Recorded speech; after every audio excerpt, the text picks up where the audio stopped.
작년 이맘때만 해도 커피값 아끼던 직장 동료가 요즘 점심시간마다 수익률 자랑을 합니다. 동창 모임에 가면 옛날 얘기는 안 나오고 코인이랑 주식 얘기만 나와요. 심지어 헬스장 탈의실에서도 낯선 사람이 요즘 뭐 괜찮은 거 있어요? 라고 물어봅니다. 제 경험상 이런 풍경이 펼쳐지면 조심해야 할 타이밍이거든요. 과거를 돌아보면 모두가 쉽게 번다고 떠들 때 위험이 코앞까지 와 있었습니다. 하지만 여기서 오해하지 마세요. 투자하지 말라는 게 절대 아닙니다. 오히려 정반대예요. 지금같이 화폐 가치가 계속 녹아내리는 환경에서 통장에만 돈을 쌓아두면 숫자는 그대로인데 살 수 있는 건 점점 줄어듭니다. 10년 전에는 성실하게 벌어서 저축하면 됐어요. 지금은 그 공식이 깨졌습니다. 자산이 자산을 낳아야 하는 구조로 바뀐 거죠. 그런데 핵심은 여기 있습니다. 투자는 만능 해결책이 아니에요. 제대로 준비 안 하고 뛰어들면 더 큰 손실을 봅니다. 오늘은 다가오는 새해를 앞두고 어떤 관점으로 자산을 관리해야 하는지 실전 전략을 짚어보겠습니다. 우선 현실부터 봐야 합니다. 지금 전 세계에서 무슨 일이 일어나고 있느냐? 각국 정부가 돈을 쉬지 않고 발행하고 있어요. 한국만 그런 게 아니라 미국도 유럽도 똑같습니다. 국가 채무는 늘어나고 재정 지출은 확대되고 있거든요. 이게 의미하는 바는 명확합니다. 시장의 유동성이 계속 공급된다는 거예요. 돈이 많아지면 당연히 돈의 구매력은 약해집니다. 빵 100개를 10명이 나눠 먹으면 한 명당 10개씩 돌아가잖아요. 그런데 사람이 갑자기 100명으로 늘어나면 한 명당 한 개밖에 못 받는 거죠. 통화도 마찬가지입니다. 현금이 완전히 쓸모없어진다는 극단적인 주장에는 동의하지 않습니다. 하지만 시간이 갈수록 현금의 실질 가치가 감소한다는 건 누구도 부인할 수 없는 현실이에요. 10년 전 1억 원으로 할 수 있던 것과 지금 1억 원으로 할 수 있는 것을 비교해 보세요. 체감 차이가 엄청나잖아요. 전 세계를 봐도 국가 부채를 성공적으로 줄인 사례는 거의 없습니다. 잠깐 개선되는 듯 하다가도 선거나 경제 위기가 터지면 다시 돈을 풀거든요.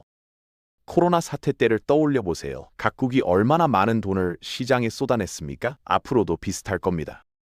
뭔가 문제가 터지면 정부 입장에서는 통화 공급이 가장 빠른 대응책이니까요. 결과적으로 현금 가치는 계속 희석될 수밖에 없는 구조입니다. 은행 예금이 가장 안전하다고 믿는 분들 많은데 실은 그게 제일 위험할 수 있어요. 상대적 빈곤이라는 개념 들어보셨을 겁니다. 내 계좌 잔고는 그대로인데 다른 사람들 자산은 다 불어났어요. 그럼 나는 상대적으로 가난해진 겁니다. 금액은 동일한데 살 수 있는 게 줄어든 거죠. 벼락거지라는 표현이 괜히 생긴 게 아닙니다. 그렇다고 무턱대고 투자하라는 소리는 절대 아닙니다. 이 부분이 정말 중요해요. 기초도 없이 남들 한다고 따라 들어가면 더 큰 피해를 입습니다. 투자를 수영에 비유해 볼게요. 수영 못하는 사람이 깊은 바다에 바로 뛰어들면 어떻게 됩니까? 익사하죠. 먼저 얕은 곳에서 기본기부터 익혀야 됩니다. 투자도 동일합니다. 내가 무엇을 모르는지부터 파악하고 충분히 학습한 뒤에 소액부터 시작해야 돼요. 처음부터 전 재산을 걸면 안 됩니다. 제가 보기에 투자할 준비가 됐다는 건 두 가지 조건이 충족된 상태예요. 하나, 내가 어느 정도 이해하는 영역이 있다. 둘, 잃어도 일상생활에 타격이 없는 여유 자금이 있다. 이 두 가지가 갖춰지지 않았으면 아직 시기가 아닌 겁니다. 투자에 앞서 반드시 해야 할 작업이 있습니다. 자기 자신을 아는 거예요. 내 투자 성향이 어떤지를 먼저 파악해야 됩니다. 어떤 사람은 위험을 감수하고서라도 큰 수익을 추구하고 어떤 사람은 원금만 지켜지면 충분해요. 이건 성격입니다. 쉽게 바뀌지 않아요.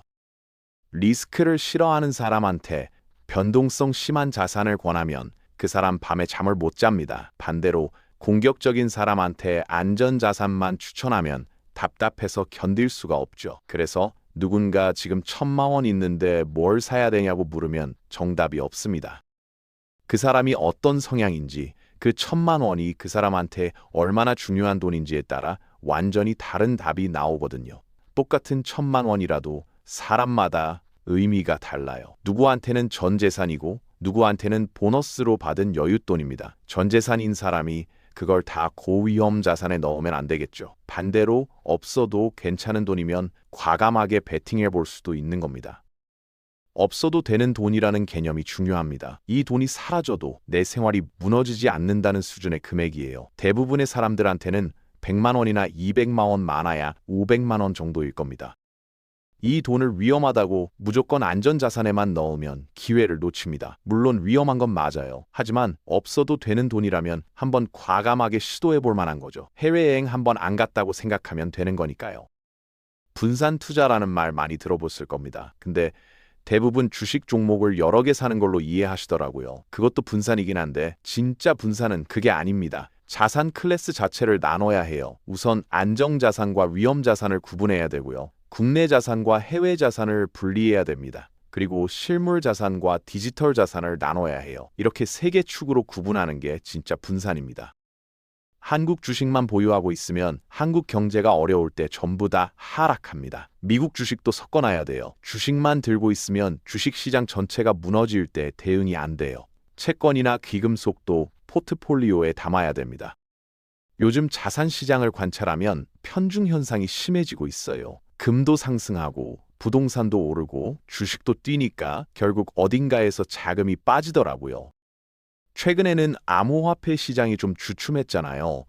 다들 주식이 더 매력적으로 보이니까 코인에 있던 자금을 빼서 주식으로 이동시킨 겁니다. 이게 기회가 될 수 있습니다.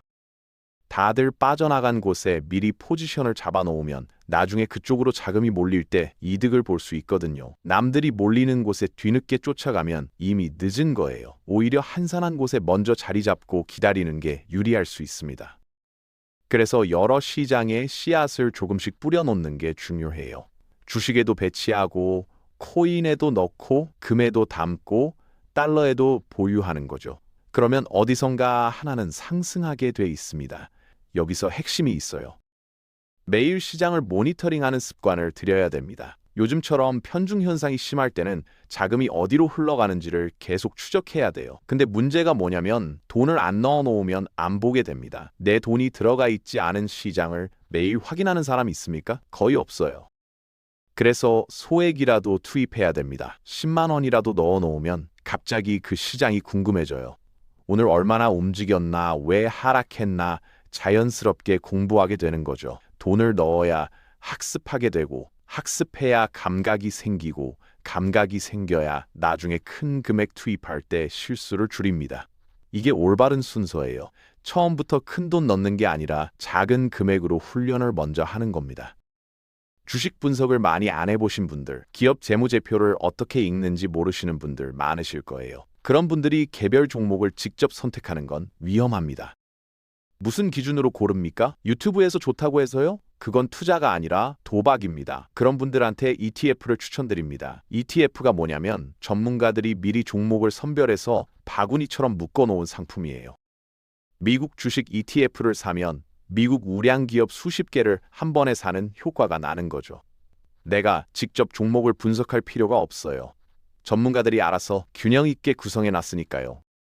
분산 투자도 자동으로 되는 거고 관리할 게 줄어드는 거죠. 시간이 부족한 직장인들한테 특히 유용합니다. ETF 중에는 다양한 종류가 있어요. 어떤 건 실물과 디지털을 혼합해 놓은 것도 있고 어떤 건 여러 국가를 포괄하는 것도 있습니다. 내가 직접 분산하기 어려우면 이미 분산돼 있는 ETF를 매수하면 되는 거예요. 테마별 ETF도 존재합니다. 인공지능 관련 기업만 모아놓은 ETF, 반도체만 모아놓은 ETF, 친환경 에너지만 모아놓은 ETF 이런 것들이요. 내가 믿는 테마가 있으면 그 테마 ETF에 투자하면 됩니다. 물론 ETF도 하락할 수 있어요. 만능은 아닙니다. 하지만 개별 종목 하나에 집중하는 것보다는 리스크가 훨씬 적죠. 한 종목이 부도나도 나머지가 지탱해주니까요. 앞으로 투자 테마 얘기를 좀 해볼게요. 저는 인공지능과 로봇이 앞으로 20년에서 30년 동안 시장을 주도할 분야라고 봅니다. 요즘 신재생 에너지, 배터리, 원자력, 전력막 이런 테마들이 주목받고 있잖아요. 근데 이게 왜 주목받는 거냐면 전부 AI 때문이에요. AI를 구동하려면 전기가 엄청나게 필요하거든요. 데이터 센터가 전력을 어마어마하게 소비합니다. 그래서 전력 인프라 관련 기업이 부각되는 겁니다. 결국 AI라는 큰 흐름에서 파생된 거죠. 로봇도 마찬가지입니다. 요즘 피지컬 AI라고 부르는데 AI의 물리적 형태를 입힌 게 로봇이에요. 소프트웨어 AI가 진화하면서 자연스럽게 하드웨어인 로봇도 발전하는 겁니다. 이건 인터넷이나 스마트폰처럼 10년 이상 지속될 메가 트렌드입니다. 그래서 투자할 때 너무 개별 테마에 현혹되지 마세요. 바이오가 뜬다, 반도체가 뜬다 이런 것보다 결국 다 AI로 수렴됩니다. AI가 발전하면 반도체가 필요하고 AI가 의료에 적용되면 바이오가 부각되는 거예요. 큰 그림을 보세요. 숲을 보고 나무를 봐야 됩니다. AI라는 숲을 먼저 이해하고 그 안에서 어떤 나무가 잘 성장할지를 선택하는 거예요. 숲을 안 보고 나무만 보면 방향을 잃습니다. 물론 AI 버블이 올 가능성도 있어요. 과거 닷컴 버블처럼요. 근데 인터넷이 버블이라고 사라졌습니까? 오히려 우리 삶을 완전히 바꿔놨잖아요. 버블이 터져도 기술은 남습니다. 장기적으로 보면 AI는 피할 수 없는 흐름이에요. 금 얘기도 좀 해볼게요. 금이 요즘 많이 올랐잖아요. 더 오를 거냐고 물으시는 분들 많은데 저는 장기적으로 투자 매력이 있다고 봅니다. 다만 단기적으로는 조정이 올 수 있어요. 금의 특성 중에 흥미로운 게 있습니다. 금도 계속 채굴되고 있잖아요. 공급이 늘어나니까 가격이 하락해야 되는데 안 그러거든요. 왜냐면 채굴된 금이 시장에서 사라져버리기 때문이에요. 금 소비의 절반 이상이 장신구입니다. 반지나 목걸이로 만들어지는 거죠. 이게 한번 누군가 손에 들어가면 시장에 안 나와요. 급전 필요하다고 결혼 반지를 당장 파는 사람 없잖아요. 의미가 담긴 물건이니까요. 그래서 금은 채굴하면 할수록 오히려 희소해집니다. 역설적이죠. 새로 공급되는 금은 계속 어딘가로 빠져나가거든요. 채굴 가능 연수도 점점 줄어들고 있고요. 최근에 금을 가장 많이 매입하는 주체가 어딘지 아세요? 각 나라의 중앙은행들입니다. 달러 가치에 대한 우려 때문에 금을 사서 보관하고 있거든요. 이것도 시장에 안 나옵니다. 중앙은행이 금값 올랐다고 바로 매도하지 않거든요. 금은 위기에 강한 자산이에요. 전쟁이 나거나 경제 위기가 오면 금값이 상승합니다. 세상이 불안해질수록 사람들이 금을 찾거든요. 포트폴리오에 일부 담아놓으면 보험 역할을 해요. 달러에 대해서도 얘기해 볼게요. 요즘 달러 가치가 약해질 거라는 우려가 많습니다. 미국이 국채를 계속 발행하고 있으니까요. 달러가 약세를 보일 거라는 건 어느 정도 맞는 말이에요. 그런데 급락할 것 같지는 않습니다. 왜냐하면 미국 국채 금리가 상승하고 있거든요. 금리가 높으면 달러에 대한 수요가 유지돼요. 달러로 예금하면 이자를 많이 받을 수 있으니까요. 미국 국채 금리가 오르면 전 세계 시장 금리도 영향을 받습니다. 그러면 화폐 가치가 완전히 붕괴되지는 않아요. 바닥이 어느 정도 형성되는 거죠. 달러가 점점 약해지긴 하겠지만 우리가 걱정할 정도로 급격하지는 않을 겁니다. 환율에 너무 민감하게 반응할 필요는 없어요. 달러가 오를 것 같다고 전 재산 달러로 바꾸고 엔화가 좋을 것 같다고 또 엔화로 바꾸고 이러면 수수료만 날립니다. 환율도 결국 장기적으로 보셔야 돼요. 달러 자산을 일부 보유하는 건 좋습니다. 분산 차원에서요. 근데 그게 환차익을 노리는 게 아니라 미국 경제에 투자하는 개념으로 접근하시는 게 맞아요. 환율은 예측하기 정말 어렵습니다. 전문가들도 환율 예측은 못해요. 거시 경제, 금리, 정치, 지정학적 리스크가 다 얽혀 있거든요. 개인이 맞추려고 하면 안 됩니다. 그냥 어느 정도 갖고 있으면서 장기적으로 보세요. 주식이랑 부동산 비교를 많이 하시잖아요. 우리나라 사람들이 유독 부동산을 선호하는데 실제로 장기 수익률을 비교해보면 주식이 압도적으로 높습니다. 이게 한국만 그런 게 아니라 전 세계적으로 그래요. 물론 주식은 변동성이 큽니다. 단기적으로 1년, 2년, 5년 놓고 보면 반토막 날 때도 있어요. 그래서 마음이 조급해지죠. 그런데 10년, 20년, 30년 단위로 보면 부동산은 주식을 못 따라갑니다. 문제는 그 장기간을 버티기가 어렵다는 거예요. 주식이 20% 하락하면 사람들이 못 견디고 매도해버리거든요. 부동산은 시세가 떨어져도 당장 안 팔잖아요. 그게 오히려 장기 투자가 되는 거죠.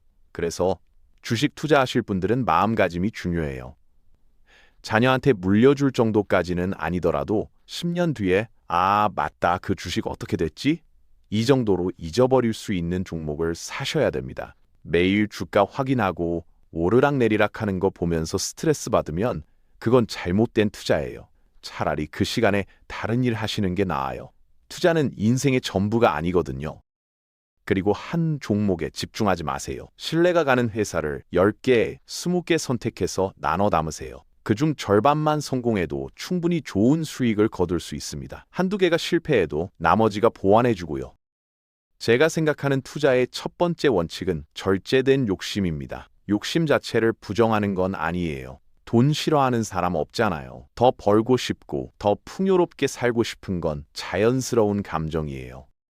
문제는 과도한 욕심입니다. 더 벌고 싶어서 대출받아서 투자하고 더 벌고 싶어서 전부 걸고 이러다가 큰 손실을 입는 거죠. 적당히 벌고 적당히 만족할 줄 알아야 돼요. 수익이 났으면 일부는 실현할 줄도 알아야 됩니다. 손실을 볼 수도 있다는 걸 받아들일 줄도 알아야 되고요. 매번 이기려고만 하면 결국 크게 집니다. 지는 것도 게임의 일부예요. 지금까지 얘기한 걸 정리해 볼게요. 현금만 들고 있으면 상대적으로 가난해집니다. 그렇다고 무작정 투자하면 안 돼요. 준비가 된 사람만 해야 됩니다. 내 성향을 파악하고 여유 자금으로 시작하세요. 진짜 분산 투자가 중요합니다. 국내와 해외, 실물과 디지털, 안정과 위험으로 나누세요. 잘 모르면 ETF로 시작하세요. AI가 앞으로 수십 년을 주도할 테마입니다. 금은 장기적으로 투자 매력이 있어요. 달러는 약세를 보이겠지만 급락하진 않을 겁니다. 주식은 장기로 보면 부동산보다 높습니다. 절제된 욕심을 가지세요. 마지막으로 한 가지만 더 말씀드릴게요. 투자는 목적이 아니라 수단입니다. 돈을 벌어서 뭘 하고 싶으신 거예요? 가족한테 좋은 경험을 선물하고 싶고 여행도 가고 싶고 노후에 걱정 없이 살고 싶은 거잖아요. 그 목적을 잊어버리면 안 됩니다. 투자에 너무 몰입하면 본래 목적을 잃어버려요. 돈을 벌기 위해 살기 시작하면 뭔가 잘못된 겁니다. 돈은 잘 살기 위한 도구일 뿐이에요. 그리고 투자에서 수익을 냈어도 그걸 혼자만 가지려고 하면 오래 못 갑니다. 함께 고생한 사람들과 나눌 줄도 알아야 되고 사회에 환원할 줄도 알아야 돼요. 그래야 장기적으로 더 큰 것을 얻을 수 있습니다. 우리나라 사람들은 성급해요. 빨리빨리 문화가 좋은 점도 있지만 투자에서는 독이 됩니다. 1년 안에 2배 벌겠다 이러면 10중 8구 실패해요. 부유한 사람들은 오히려 느립니다. 천천히 꾸준히 복리로 불려가는 거죠. 시간을 내 편으로 만드세요. 젊을수록 유리해요. 20대에 시작하면 40년을 굴릴 수 있고 40대에 시작하면 20년밖에 못 굴려요. 복리는 시간이 길수록 폭발적으로 커지거든요. 지금 당장 큰 금액이 없어도 괜찮습니다. 작은 금액이라도 일단 시작하세요. 10만 원이라도 투입하면 학습하게 되고 감각이 생기고 나중에 큰 금액이 들어왔을 때 잘 운용할 수 있습니다. 지금 세상이 너무 빨리 변하고 있어요. 작년에 효과적이었던 투자법이 올해는 안 통할 수도 있습니다. 그래서 계속 공부해야 되고 계속 시장을 관찰해야 돼요. 한번 배웠다고 끝나는 게 아닙니다. 뉴스를 보고 경제 콘텐츠를 보고 책도 읽으세요. 그러면서 내 생각을 정리하는 습관을 가지세요. 남의 말만 듣고 따라하면 안 돼요. 내가 이해하고 납득이 돼야 그 투자를 오래 유지할 수 있습니다. 투자의 정답은 없습니다. 하지만 명확한 오답은 있어요. 한 곳에 집중, 대출로 투자, 남의 말만 믿고 투자, 감정적 매매 이것만 안 해도 반은 성공입니다. 내년이 어떻게 될지 아무도 몰라요. 주식이 오를지 떨어질지, 금이 상승할지 하락할지, 부동산이 어떻게 될지 예측할 수 없습니다. 하지만 확실한 건 준비된 사람만 기회를 잡는다는 거예요. 지금부터 준비하세요. 소액으로 시작하세요. 분산해서 투자하세요. 장기적으로 보세요. 그리고 절제된 욕심을 가지세요. 이 원칙만 지키면 어떤 시장이 오더라도 버틸 수 있습니다. 여러분 모두 성공적인 투자하시길 바랍니다.